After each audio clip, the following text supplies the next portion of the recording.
Now, my question is to Ram Madhav ji, and I want to focus on the US. As you mentioned, that because of non alignment, we sort of followed a neither here nor there kind of approach.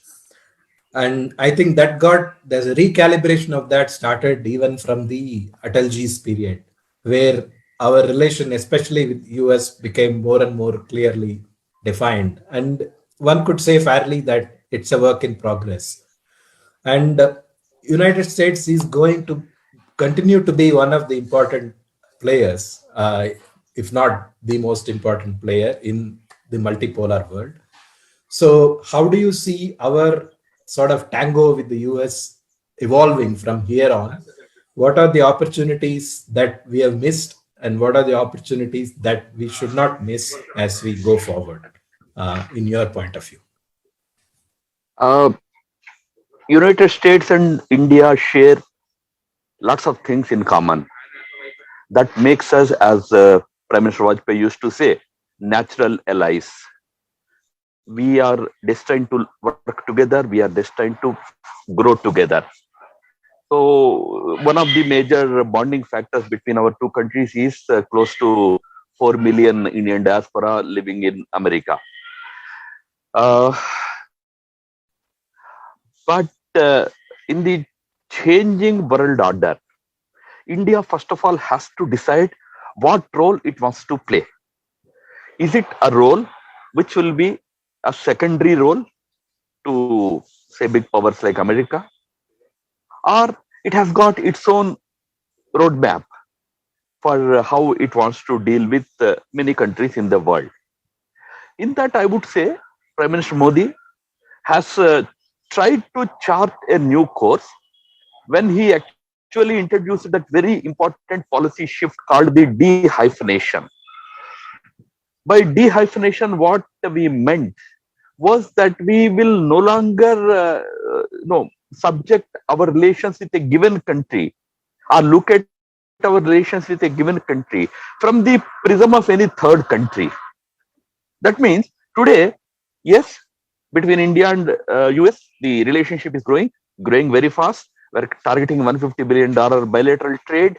We are already close to $100 billion, and this trade will increase. This will go on, but that doesn't, that shouldn't affect our relations with, for example, Iran, for example, Russia, or for that matter, how we deal with China.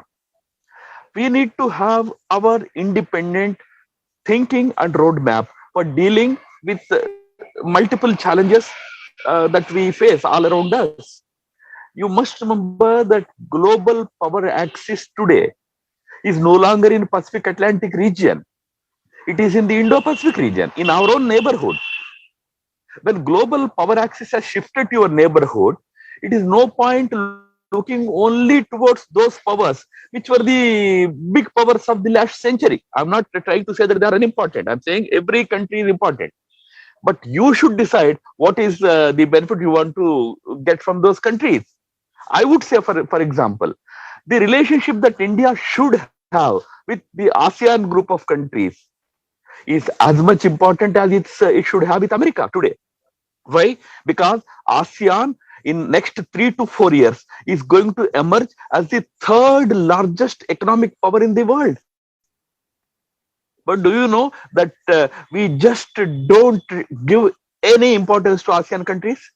When ASEAN countries, when they host their National Day events in Delhi, a junior minister goes for just 10 minutes. He perfunctorily participates, shakes hand with the ambassador and goes out, goes back. But if it is a relatively tiny country like Belgium, you will find it getting much more importance, because we still are living in that mindset that West is no westward westward looking approach. In that, India needs to first of all revise its approach. Dehyphenation was a very important shift, but are we moving in that direction?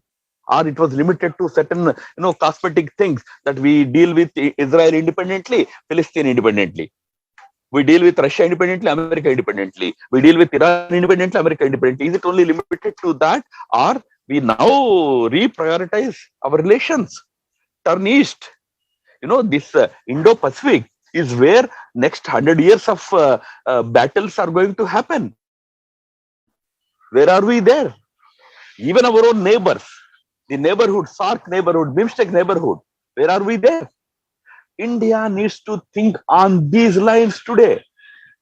Have good relations with America, have good relations with other countries, but also think that in the shifting world order, your priorities are to your east, not to your left.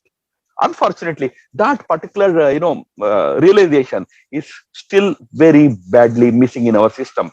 Please remember, India can really play a big role in the world. Our countries like America and Western powers would like to have India playing a bigger role only when India comes with a cohort of nations, not a standalone India. Standalone India, they have 100 issues with us.